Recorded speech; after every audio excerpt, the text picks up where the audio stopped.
My name is Kinsley, and I never thought I'd be the kind of woman who'd catch her husband cheating.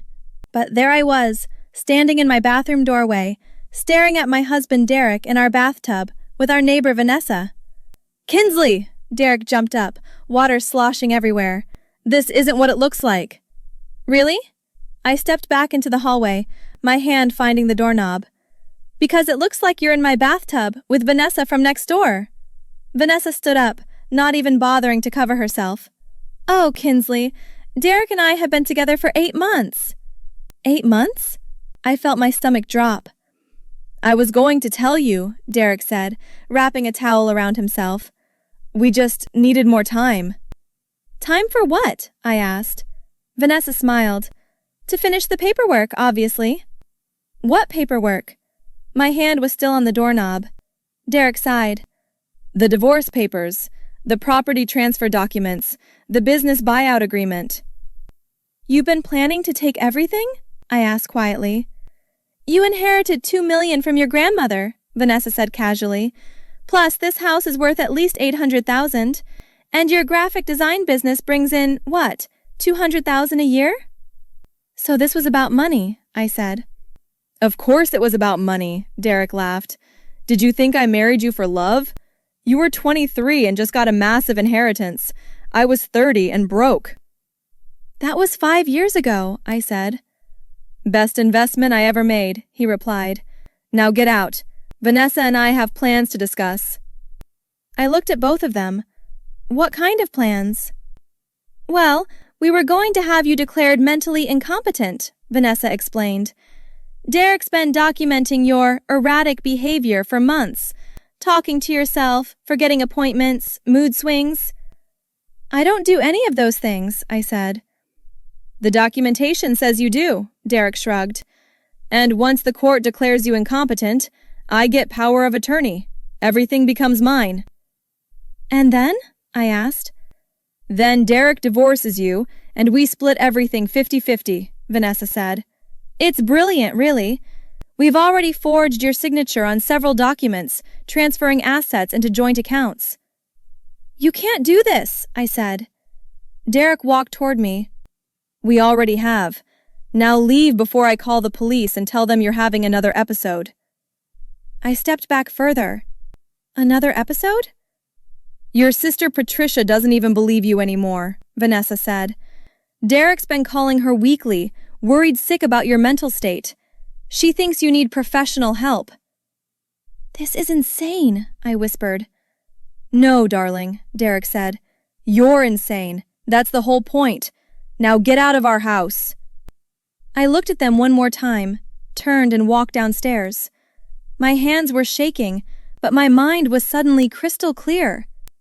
They thought they'd won. They thought I was going to fall apart. They had no idea what I was about to do. I drove straight to my sister Patricia's apartment and knocked on her door. She opened it, concern flooding her face.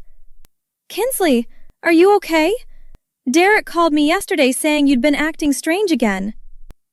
"Patricia, I need you to listen to me," I said. "Derek's been lying to you."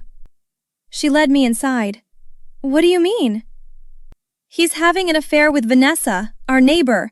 I just caught them together. They've been planning to steal everything from me."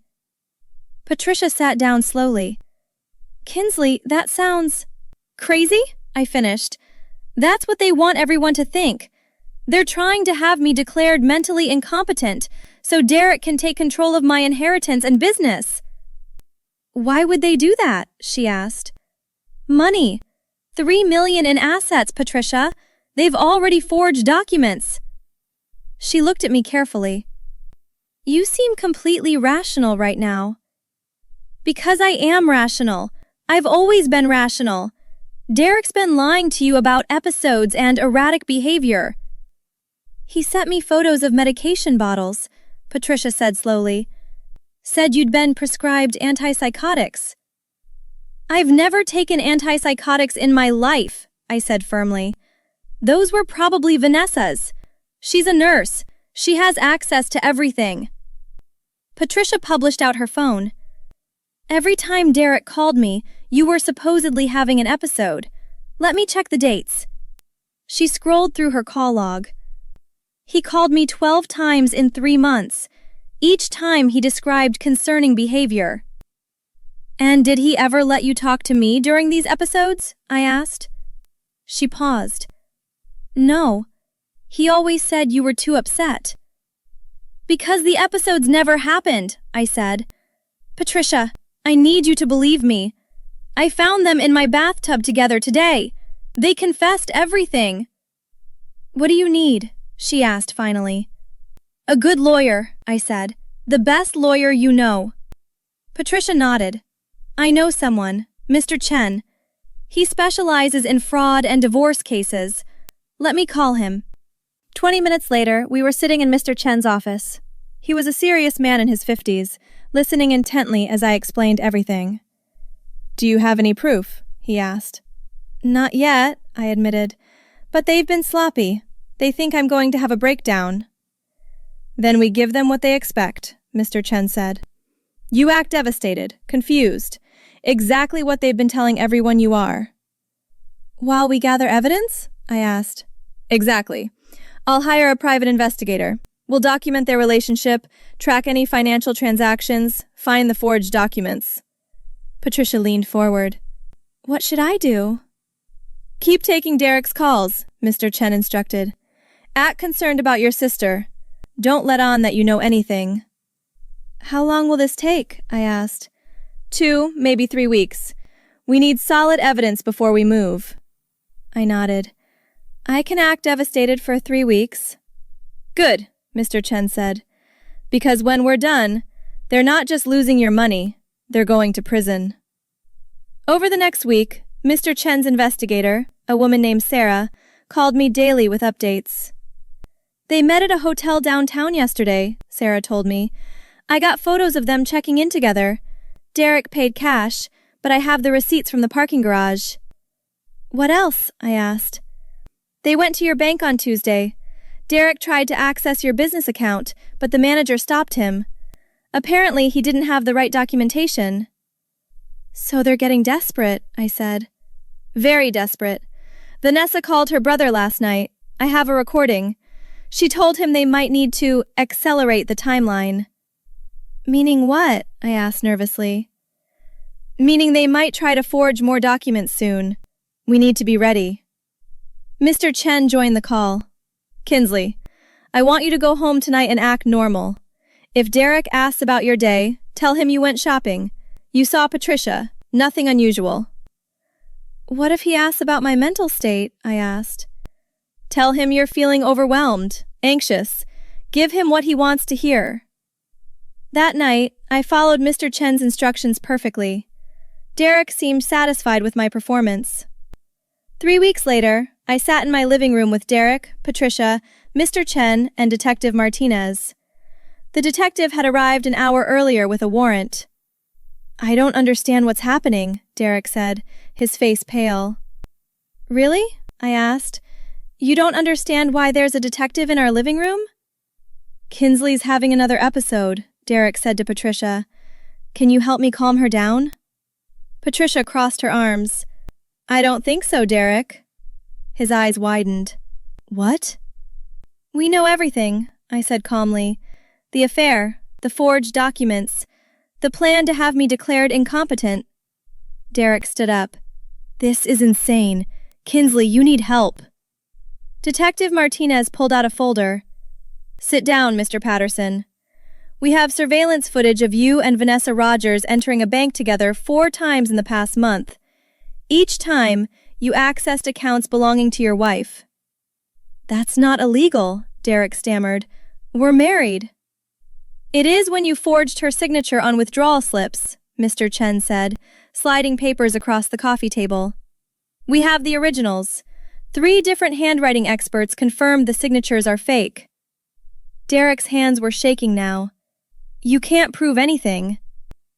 We have recordings, I said quietly, from that day in the bathroom, when you and Vanessa explained your entire plan to me. You recorded us? Derek's voice cracked. You told me to leave, I said, but I stood outside the door with my phone. You two spent 20 minutes celebrating how you were going to steal everything from me. Patricia pulled out her phone. Should I play it for everyone? That's not admissible, Derek shouted. Detective Martinez smiled. Actually, in this state, one-party consent is legal. Kinsley can record any conversation she's part of. I wasn't part of that conversation, I said. But you two were so loud, my phone picked up every word through the door. You discussed the forged signatures, the fake mental health records, even the money you'd already stolen from my business account. Derek looked at the detective. I want a lawyer. Good idea, Detective Martinez said. You're under arrest for fraud, forgery, and theft. Vanessa Rogers is being arrested at her home right now. How much did they take? Patricia asked. Mr. Chen consulted his notes. $140,000 from business accounts, $50,000 from a joint savings account. They also forged Kinsley's signature on documents transferring ownership of her grandmother's beach house. All of it's recoverable, Detective Martinez assured me, and they're facing serious charges. Derek was crying now. Kinsley, please. We can work this out. I'll give everything back. No, I said simply. You told me you married me for money. You tried to destroy my reputation and steal my inheritance. There's nothing to work out. I love you, he sobbed. You love my bank account, I replied. Detective, please take him away. Mr. Chen stood up. Derek, you should also know that we've frozen all joint accounts. Every asset you tried to hide is now locked down. You can't do that, Derek yelled. We already did, Mr. Chen said calmly. The court granted emergency orders yesterday. You have access to nothing. As they handcuffed Derek, he looked at me one last time. I'm sorry. I'm not, I said. Detective Martinez paused at the door. Mrs. Patterson, you built an excellent case. Most people would have confronted their spouse immediately. You stayed strategic. I learned from the best, I said, glancing at Mr. Chen. No, Mr. Chen corrected. You were smart enough to ask for help. That's what made all the difference. 2 months later, I sat in a coffee shop with Patricia, watching the snow fall outside. My phone rang. Mr. Chen. Kinsley, the sentencing just happened, he said. I wanted to call you immediately. What did they get? I asked, putting him on speaker so Patricia could hear. Derek got 6 years in federal prison for fraud and forgery. Vanessa got 4 years as an accomplice. Patricia grabbed my hand. It's really over? Completely over, Mr. Chen confirmed. They also have to pay full restitution, $190,000, plus your legal fees. And Derek signed away any claim to marital assets. The house, I asked? Yours. The business? Yours. Every penny they stole, coming back to you with interest. I felt tears forming. Thank you, Mr. Chen. You did this, Kinsley. You stayed calm when they expected you to fall apart. You gathered evidence instead of seeking revenge. After hanging up, Patricia hugged me tight. I'm so proud of you. I still can't believe it's done, I said. They're going to prison. You got everything back. You won. I did it the right way, I said, with lawyers and evidence, not revenge. Patricia smiled. You are brilliant. The recordings, the investigation, everything. Derek thought I was going to have a breakdown. Instead, I built a case against him. And Vanessa thought she was clever, Patricia added. Turns out, nurses who help with fraud schemes go to prison too. I sipped my coffee, looking out at the winter landscape. You know what the best part is?